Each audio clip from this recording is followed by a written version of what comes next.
Hello and welcome to all of you in geography class। हम हमारी पिछली class के अंदर भारत के भौतिक विभागों पर चर्चा कर रहे थे। उस पिछली क्लास के अंदर हमने किस प्रकार से भारत के धरातल का निर्माण हुआ है, जिसके कारण से यहाँ पर धरातलीय भिन्नताएं पाई जाती हैं, इस पर हम लोगों ने जानकारी प्राप्त की थी। हमने ये भी जाना था कि भारत को धरातलीय विभिन्नता के आधार पर या उच्चावच विभिन्नता के आधार पर 5 विभिन्न भौतिक इकाइयों के अंदर बांटा था, जिसमें सबसे पहला था हमारा उत्तरी पर्वतीय प्रदेश या हिमालय, दूसरा है उत्तरी मैदान या सतलज गंगा ब्रह्मपुत्र का मैदान, तीसरा आता है वो है प्रायद्वीपीय पठार, चौथा है भाग है हमारा वो है पश्चिमी और पूर्वी तटीय मैदान, और पांचवा है द्वीप समूह। अब हम इन भागों के बारे में विस्तार से जानकारी प्राप्त करते हैं और आज के इस क्लास के अंदर हम उत्तरी पर्वतीय प्रदेश या हिमालय, इसके बारे में हम चर्चा करते हैं। हम जैसा कि जानते हैं कि भारत का जो उत्तरी भाग है, उस उत्तरी भाग के अंदर यदि हम देखते हैं तो ये जो हमारा भारतीय भूभाग यहाँ पर जैसे बना हुआ है, इस भारतीय भूभाग के अंदर यदि हम देखते हैं तो हिमालय पर्वत जो है ये पश्चिम में लेकर के यहाँ से और बलूचिस्तान से लेकर के पूर्व में ये जो अराकान योमा हैं, यहाँ के बीच में ये 2400 किलोमीटर की लंबाई के अंदर फैला हुआ है।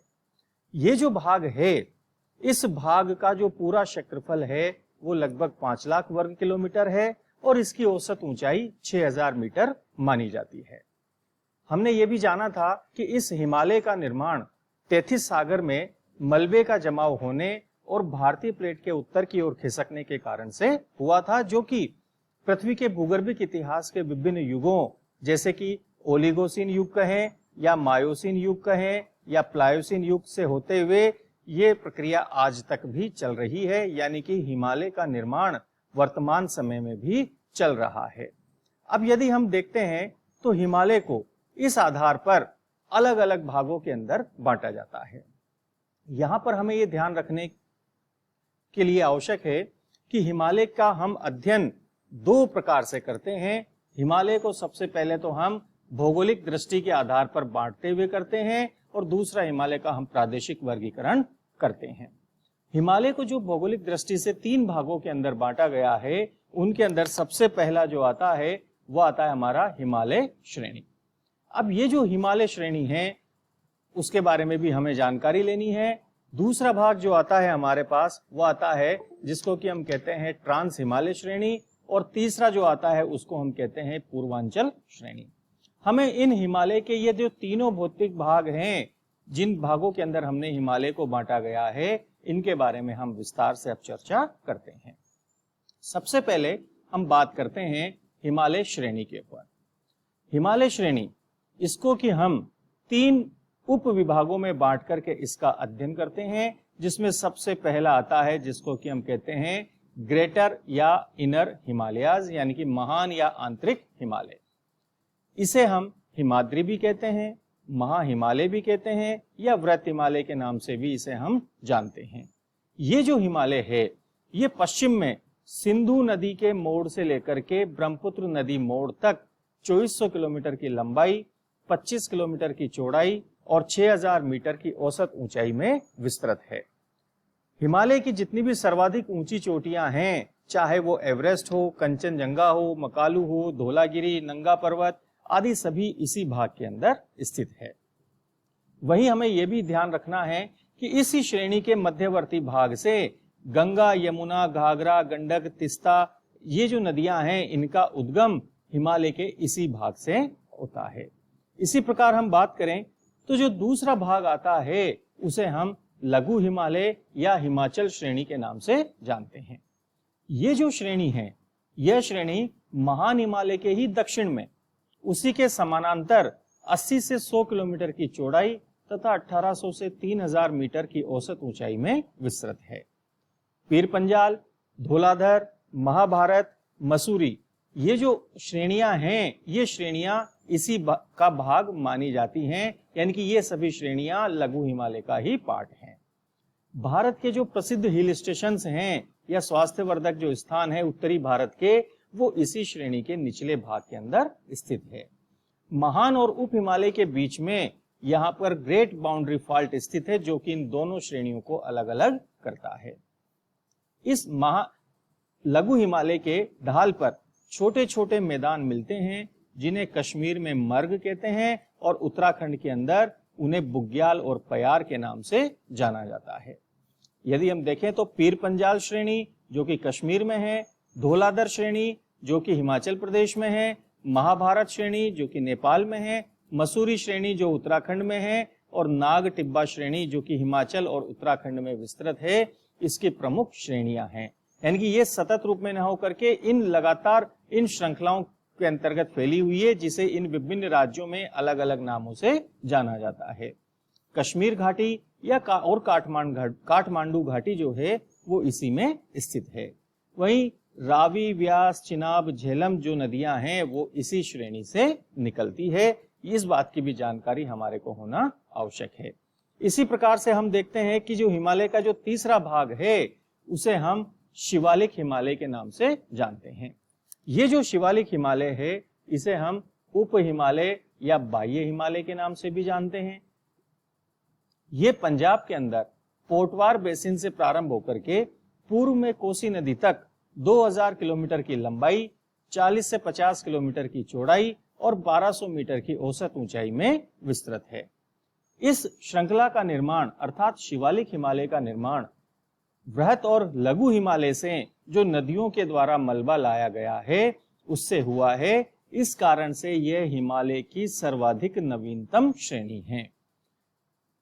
इसको लघु हिमालय से जो अलग करने वाली घाटियां हैं उनको हम पश्चिम में तो दून कहते हैं और पूर्व के अंदर हम उन्हें द्वार के नाम से जानते हैं। ये तो बात की हम लोगों ने हिमालय के बारे में। हिमालय का जो दूसरा भाग आता है जिसको कि हम कहते हैं ट्रांस या तिब्बत हिमालय, ये जो श्रेणी है ये महान हिमालय के पीछे यानी कि उसके भी उत्तर में तिब्बत के दक्षिणी भाग के अंदर 960 किलोमीटर की लंबाई और 40 से 225 किलोमीटर की चौड़ाई और 4100 से 5700 मीटर की औसत ऊंचाई में विस्तृत है। इसका पता 1906 के अंदर स्वेन हेडन ने लगाया था। इसके अंदर कराकोरम, लद्दाख, जास्कर, कैलाश ये जो पर्वत श्रेणियां हैं आदि शामिल हैं। सतलज हो या सिंधु हो या ब्रह्मपुत्र हो, ये जो नदियां हैं ये इन नदियों का उद्गम इसी श्रेणी से माना जाता है, यानी अर्थात ये नदियां इसी श्रेणी से निकलती हैं। इसके बाद जो हमारा पूर्वी भारत है, पूर्वांचल भारत है, वहां की जो श्रेणियां हैं वो भी इसी हिमालय के अंतर्गत ही मानी जाती है, जिसको कि हम पूर्वांचल श्रेणी के नाम से या हम इसे ईस्टर्न हिल्स या पूर्वी पहाड़ियां या पूर्वांचल के नाम से जानते हैं। इस श्रेणी के अंदर जो भारत के उत्तर पूर्वी राज्य हैं उनमें पटकोई श्रेणी है, नागा पहाड़ी, मणिपुर पहाड़ी, गारो, खासी व जयंतिया पहाड़ियां जो शामिल हैं वो इसी में शामिल मानी जाती है। अर्थात वो इसी हिमालय के अंतर्गत ये जो हमें यहाँ पर दिखलाई दे रही है, चाहे ये पटकोई शाखा है, ये नागा पहाड़ी है या ये मिजो पहाड़ी है, ये गारो खासी पहाड़ियां हैं, ये सभी पहाड़ी भाग इस हिमालय के ही भाग माने जाते हैं। हिमालय के ही पूर्वी भाग के अंदर ये श्रेणियां स्थित है, जिसे कि हम पूर्वांचल के अंतर्गत रखते हैं। तो इस प्रकार से हमने हिमालय की श्रेणियों को भौगोलिक आधार पर 3 भागों के अंदर बांटा है।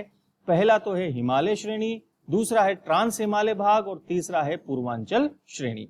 हिमालय श्रेणी को भी हमने 3 भागों में बांट करके अध्ययन किया है, महान हिमालय, लघु हिमालय और शिवालिक हिमालय। इसके बाद में हम चर्चा करते हैं कि हिमालय को और किस प्रकार से इसका जो वर्गीकरण किया गया है उस पर हमें ध्यान रखना है।